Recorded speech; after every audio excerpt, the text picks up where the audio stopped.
Hey everybody, Nick here, and I got a quick review for you today of the Boker Urban Trapper. This guy is the titanium model, but they've got him with woods and other kinds of materials on the scales. First off, a quick size comparison. Here is your Spyderco Delica. Here is your Open L0006. Here is a knife that is in many ways similar to the Boker Quaken, the Graham Razel Mid-Tech. I mean, they're both titanium knives with holes drilled in them, I guess. That's close enough, right? And here is the Ontario Rat 2, as soon as I can find it. There we go. So, there's your size comparison. Let's just go on into it here. Thank my buddy Jim real quick for sending this along. He's a gem for doing so. And I want to do a quick disassembly video because this one is interesting. This particular model of Urban Trapper is interesting because it uses actual captive bearings rather than the IKBS system. So let's go ahead and use some movie magic to take it apart. So here we go. Here we go. Here we go. Bam! Okay, so this is the Boker Urban Trapper disassembled. So one thing that's interesting to note here is that this particular model does not have the IKBS bearing system. I initially thought that it did, but it sure does not now that I popped it open. Instead, inside you'll find little regular captive bearings. Here we go. Perfect. So, captive bearings. And those are good because they are much easier to take care of and maintain. The inside of the knife is just really fairly simple. You've got yourself your titanium scales, including some of this milling here to reduce weight. And you do have an internal stop pin, which is interesting. So let me show you how that works real quick. Just for those of you who are unfamiliar with the concept. And drop a bearing on here. And drop this. And here we go. Perfect. So when you have the knife closed, there's a tension between the lock bar and the stop pin, which, I'm sorry, when you have the knife open like this, and so the knife can't go any further in this direction. And when you open the knife up, the stop pin travels throughout this little groove here until eventually it hits this point at which the knife blade stops and it can go no further, which is nice. Big fan. So that's how an internal stop pin works, and that's the inside of the Boker Quaken. There's Boker Quaken, wow, Boker Urban Trapper. And there you go. So let's go ahead and put this back together with a little bit more movie magic. Ready? Ready? Here we go. Here we go. Here we go. Here we go. Bam! Okay, let's jump into the good, the bad, and the ugly here of your Boker Urban Trapper. So, the good. This is a very lightweight knife. Very, I mean, super lightweight. And part of that is because of all the skeletonization going on here. You can see that there have been holes drilled all throughout this guy, and there are also holes drilled under the clip, as you saw in the disassembly there.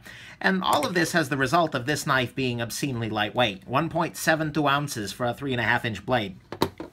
For comparison's sake, your Delica is 2.27, which is already a very lightweight knife.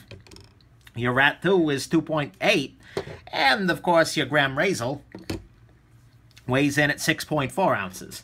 So this is a very, very lightweight knife, and that's a beautiful thing because it gives you a lot of weight, a lot of blade length for a very small weight, which I appreciate very much. So that's good. The blade shape is also very good in that it's got a nice flat section down here, and it's got a nice bit of belly up top. Very good for food prep, and very good for a lot of EDC kind of tasks. The steel is VG10, which you can see here. And I believe it's a Brad Zinka design. I think it's Brad.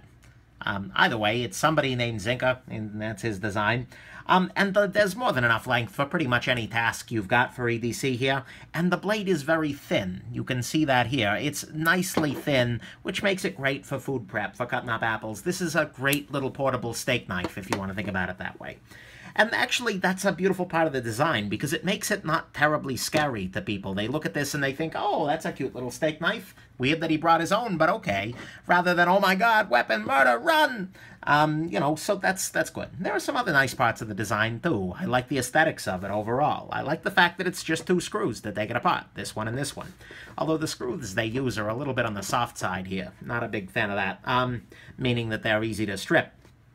I do like the pivot. It is fairly unique. It's a little Torx driver in the middle there, but it's got some nice panache, if you will. The blade-to-handle ratio on this design is really good, and you can see that, you know, the blade comes to the very end here and comes to the very end on the inside there. Nice. not a problem. It's got the internal stop pin that I highlighted in the disassembly there. It's got a nice flush clip, meaning that the clip is right at the edge, so this is a very deep carry clip. And it's flush on the inside as well, which makes it a lot easier. Hopefully you can see this. Makes it a lot easier to get into your pocket, as opposed to a knife where the deep carry clip kind of curls back around. Here you go. This is a Spyderco PM2 with a Casey Lynch deep carry clip, where there are screws that kind of get in the way of your deep carry clip sliding into the pocket. It's much nicer to not have those screws there. That's a nice little detail. And yeah, I also do like that it's fairly unique in the current pocket knife world. Right now, the trend is towards very big, beefy, thick, overbuilt sorts of knives, like this guy here. This is the Graham Razel Mid-Tech. Or even, towards your Hinderers and, your other kinds, there's a ZTO 562CF.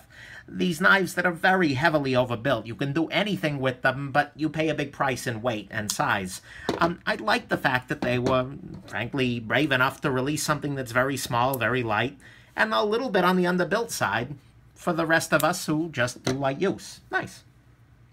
And then finally, the deployment on it is very smooth.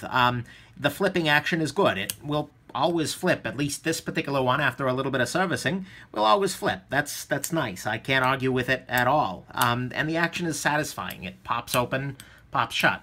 Open, shut. No problem. So, good.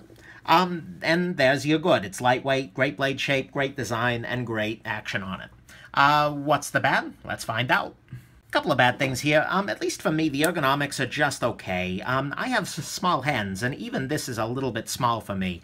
When I've got it in my hand, it just barely fits inside my fingers there, and I find my fingers rolling back around, and it's just not ideal. I don't like the way this sits in my hand relative to something with a little bit more beef to it. That may be a price that you pay in terms of the small size, but it bugs me a little bit. And there's also not a lot of handle for other functions. For instance, as I'm shutting the blade, I am always a little bit scared that I'm going to lop my finger off right here, or at least the very tip of it, as I'm opening and closing the blade. There's just not a lot of handle going on here. So that's something to keep in mind, especially if you've got bigger hands than I do, because I do not have big hands. The sharpening choil is good that they included it, but it's not exactly on the thinnest part of the blade. You can see that the plunge grind here is a little bit further out than the sharpening choil, and that leads to trouble grinding it, and you can see that the grind here is not consistent, because on this side it's ground all the way up there, but on this side the grind stops here. Okay, it's a $60 knife, they're not going to do a perfect grind on it, but that's a little swing and a miss on the sharpening choil there. That's one criticism that Apostle P raises regularly that I really, it's a valid criticism. A good sharpening choil should be entirely within the plunge of the blade. So that's something. What else here? The pocket clip is a little bit on the thin side, meaning that there's not a whole lot of room for fabric in here. So if you're trying to put this over big, thick pants, where the pocket material is thick, it's not going to clip very well. So that's something you got to keep in mind, but it does make it very good for wearing slacks or khakis or something like that with thin fabric. It had some serious burring issues when I first pulled it out of the box here, and and Jim actually sent it to me new in box, which is really incredible.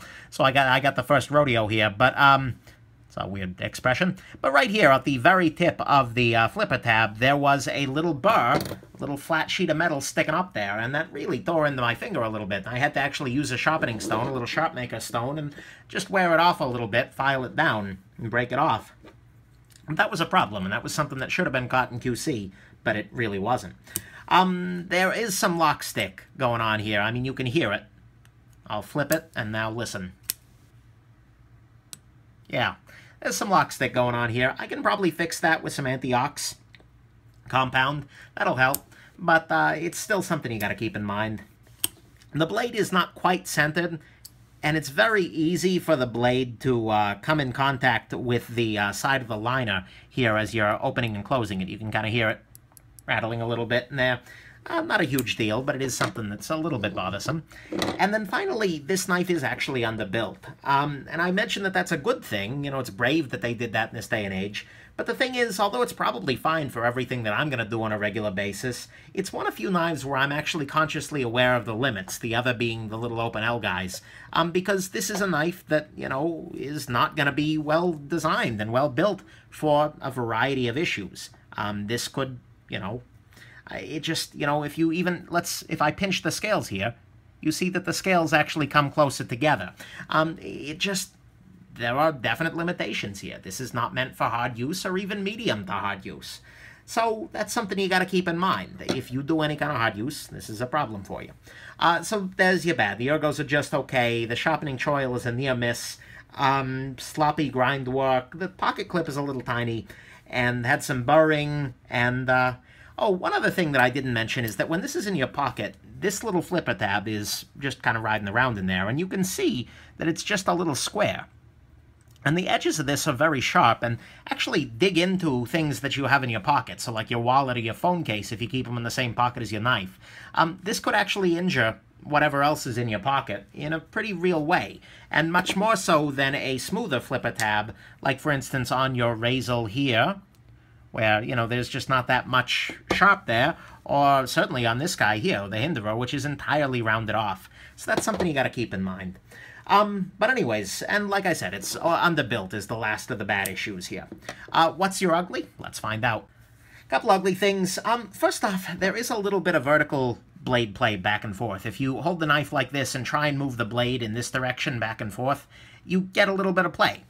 It's not bad, it's not dangerous, but it is a little bit concerning, and it means that the tolerances aren't all that high, at least on this particular model. And the other issue that I have is that if you just flip this guy open, and now I'm going to take it and I'm going to bear down and kind of squeeze on it. Listen for this.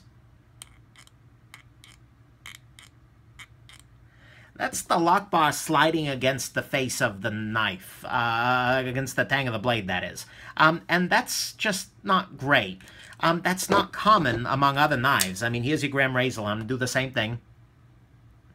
Can't even do anything with it. Or your ZT452, 562 CF. Again, you get nothing like that. But because the lock bar is very long, very flexible, and because the fit isn't perfect, and we can already tell that from the vertical blade play, you get a little bit of that going on, which honestly is a little bit, I don't know, it just messes with me a little bit. It's disconcerting, and it is good proof that this wasn't as well put together as honestly it should have been. They could have done a lot better with the lock bar build out.